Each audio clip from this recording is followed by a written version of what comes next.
പിറ്റേന്ന് രാവിലെ ഹോട്ടലിൽ നിന്ന് ബ്രേക്ക്ഫാസ്റ്റ് കഴിച്ചു. ഞങ്ങൾ യാത്ര തുടങ്ങിയപ്പോൾ തന്നെ ഡെസ്റ്റിനേഷൻ ക്യാപ്ചേഴ്സിൻ്റെ ആനന്ദ് പറഞ്ഞു, ദീർഘദൂരം യാത്ര ചെയ്യേണ്ടതായിട്ടുണ്ട് ആ ദിവസം എന്ന് പറഞ്ഞു. കാരണം പല പല കാഴ്ചകൾ അന്ന് കാണാനുണ്ട്. അതിൽ ഐറ്റിനറി പ്രകാരം ആദ്യമായിട്ട് നമ്മൾ പോകുന്നത് ഈ പറഞ്ഞ പോലെ ജിൻമാവോ ടവറിലേക്കാണ്. അപ്പോൾ അത് കഴിഞ്ഞാൽ പിന്നെ പോകേണ്ടത് യു ഗാർഡൻ എന്ന് പറയുന്ന ഒരു ഗാർഡൻ. അത് ഒരു പ്രത്യേക ഒരു രീതിയിലുള്ളൊരു ഗാർഡനാണ്. പിന്നെ ഒരു സിൽക്ക് ഫാക്ടറി, അവിടെ സിൽക്ക് നിർമ്മാണം എങ്ങനെയാണെന്നുള്ളത് നമ്മളെ കാണിക്കാം. അത് ഞാൻ പലയിടത്തും കണ്ടിട്ടുള്ളതായതുകൊണ്ട് എനിക്കത് വലിയ ഇമ്പോർട്ടൻസ് തോന്നിയില്ല. പിന്നെ ഒരു ബണ്ട് പോർഷൻ, അതായത് ഞാൻ നേരത്തെ പറഞ്ഞല്ലോ ഹാംഫു റിവറിന്റെ ഒരു ഭാഗമാണ്. അല്ലെങ്കിൽ ഞങ്ങൾ ക്രൂസിൽ പോയപ്പോൾ കണ്ട അതിന്റെ മറുഭാഗം ഞങ്ങൾ അവിടെ ചെല്ലുകയാണ്. അവിടെ ഒരു ബണ്ടുണ്ട്. ആ ബണ്ട് എന്താണെന്നൊന്നും ഇവർ പറഞ്ഞു തന്നില്ല. ഞാൻ വിചാരിച്ചു ഇതിന്റെ ബണ്ട് കാണാൻ എന്തിനാ പോകുന്നത് എന്ന് വിചാരിച്ചിരുന്നു. പിന്നെ അത് കഴിഞ്ഞതിന് ശേഷം അവിടുന്ന് AP മാർക്കറ്റ് എന്ന് പറയുന്ന വലിയ മാർക്കറ്റ് ഉണ്ട് ചൈനയിലെ, അത് കാണാൻ പോകും. അവിടെ ഷോപ്പിംഗ് ആണ് വേണ്ടവർക്ക് അതിന് പോവാം. അങ്ങനെ ഞങ്ങൾ ഇതുപോലെ യാത്ര തുടങ്ങി നേരെ ഞങ്ങൾ ഒരു ഷാങ്ഹായ് സിറ്റി ടൂർ, ആ സിറ്റി കൂടെ എല്ലാം ഒന്ന് ചുറ്റിയടിച്ചു. അപ്പോൾ അന്നത്തെ പ്രഭാതത്തിലുള്ള കാര്യം എന്ന് പറയുന്നത് മഞ്ഞ് ഒരുപാടുള്ള ഒരു ദിവസമായിരുന്നു. അപ്പോൾ ഷാങ്ഹായ് ഒരു സിറ്റിയിലൂടെയൊക്കെ ഇങ്ങനെ പോയിട്ട് അവസാനം യാത്ര ചെയ്ത് ഞങ്ങൾ നേരെ ചെന്ന് ഈ ജിൻമാവോ ടവറിന്റെ സമീപത്ത് ചെന്നു. അപ്പോൾ അവിടെ ഈ ചൈനയിലെ ഏറ്റവും പ്രശസ്തമായ ഒരു ടവറാണ് ഷാങ്ഹായ് ടവർ. ആ ഷാങ്ഹായ് ടവറിൽ എല്ലാവർക്കും പ്രവേശനമില്ല. അപ്പോൾ അതിന് തൊട്ടടുത്താണ് ഈ ജിൻമാവോ ടവറിന്റെ 88ാമത്തെ നിലയിൽ കയറി കഴിഞ്ഞാൽ ഉള്ള പ്രത്യേകത അന്നാ മനസ്സിലാക്കുന്നത്, അത് ഷാങ്ഹായ് നഗരം മുഴുവൻ കാണാം നമുക്ക്. അതിൽ നമുക്ക് ചുറ്റും ഇങ്ങനെ നടക്കാം. അതിൻ്റെ 88ാമത്തെ നിലയിൽ ഷാങ്ഹായ് ടവറിന്റെ മുഴുവൻ ഭാഗങ്ങൾ, അതായത് ഷാങ്ഹായ് സിറ്റി മുഴുവൻ ഭാഗങ്ങളും നമുക്ക് കാണാൻ പറ്റും. അത്ര രസകരമായ ഒരു കാഴ്ചയാണത്. കാരണം അവിടുത്തെ ഡെവലപ്മെന്റ് നമ്മൾ കാണേണ്ടതാണ്. അത് ചെറിയ കെട്ടിടങ്ങളൊന്നുമില്ല. അവിടെ നിന്ന് നോക്കുമ്പോൾ ഷാങ്ഹായ് നഗരത്തിൽ കാണുന്നതൊക്കെ അത്ര വലിയ അമ്പരചുംബികളായ കെട്ടിടങ്ങളാണ്. അത് മാത്രമല്ല മോസ്റ്റ് മോഡേൺ കൺസ്ട്രക്ഷൻ എല്ലാത്തിനും. അത് നമ്മളിപ്പോ ചിലപ്പോൾ നമ്മൾ ഒരു നിമിഷം നമുക്ക് തോന്നും നമ്മൾ അബുദാബിയിലൊക്കെ കാണുന്ന കെട്ടിടങ്ങളില്ലേ, അബുദാബിയിൽ, അതേപോലെ ദുബായിൽ ഒക്കെ കാണുന്ന കെട്ടിടങ്ങൾ ഏതാണ്ട് അതേ രൂപത്തിലുള്ള ഭാവത്തിലുള്ള കെട്ടിടങ്ങളാണ് ഇവിടെയുള്ള വലിയ കൺസ്ട്രക്ഷൻസും മുഴുവൻ.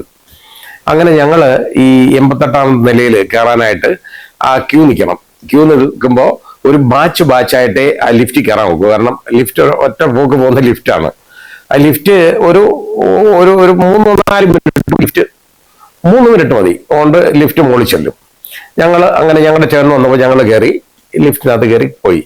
കണ്ട കാഴ്ച അതിമനോഹരമായിരുന്നു. ഷാങ്ഹായ് സിറ്റി മുഴുവൻ നമുക്ക് കാണാൻ പറ്റി എന്നുള്ളതാണ്. അവിടെ നിന്നുകൊണ്ട് നമുക്കിറങ്ങി. ഞാൻ അതിന്റെ വീഡിയോ ഒക്കെ റെക്കോർഡ് ചെയ്തിട്ടുണ്ട്. പക്ഷേ വളരെയധികം ഫോഗ് ഉള്ളത് കാരണം ആ കെട്ടിടങ്ങളൊക്കെ നന്നായിട്ട് വിസിബിൾ അല്ല. എന്നാലും ഞാനത് നിങ്ങളെ കാണിക്കുന്നു, അത്രേ ഉള്ളൂ. അത് വിസിബിൾ അല്ല വളരെ നന്നായിട്ട്.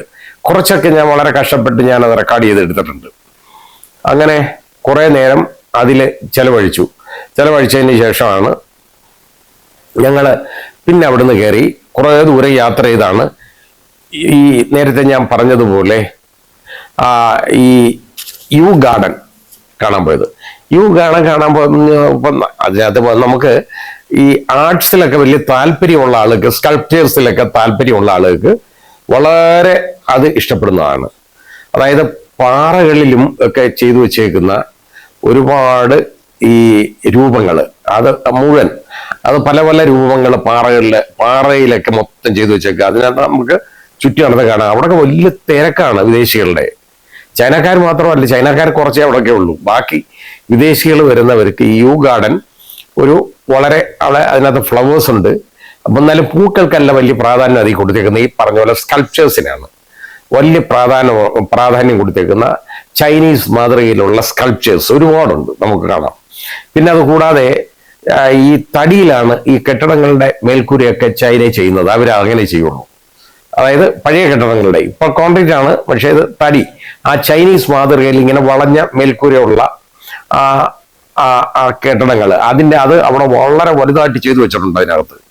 അപ്പൊ അത് കുറെ നേരം എങ്ങനെ ആയാലും ശരി അവിടെ ഒരു 1/4 മണിക്കൂർ അവിടെ പോകും. അത് കഴിഞ്ഞാൽ അതിൽ തന്നെ ആ യു ഗാർഡനോട് ചേർന്ന് എൻ്റെ ഒരു ചെറിയ ഷോപ്പിംഗ് ഏരിയ ഉണ്ട്. നടന്ന് കാല് കഴിച്ചിട്ട് ഞങ്ങൾ നടന്ന് ഒരു സ്ഥലത്ത് പോയി അവിടെ ഇരുന്നിട്ട് കാപ്പി വാങ്ങി കുടിച്ചു. ഇതാണ് സംഭവിച്ചത്.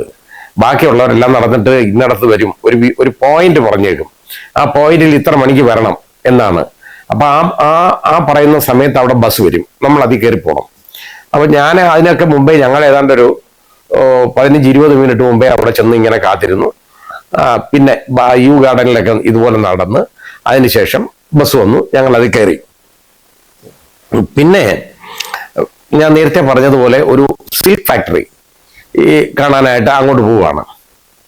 അപ്പൊ ആ സിൽക്ക് ഫാക്ടറി കാണാൻ പോകുമ്പോൾ അതിനകത്ത് അവിടെ ചെന്ന് കഴിഞ്ഞപ്പോൾ വളരെ ലോകോത്തര സിൽക്ക് ആണ് ചൈനീസ് സിൽക്ക് എന്ന് പറയുന്നത്.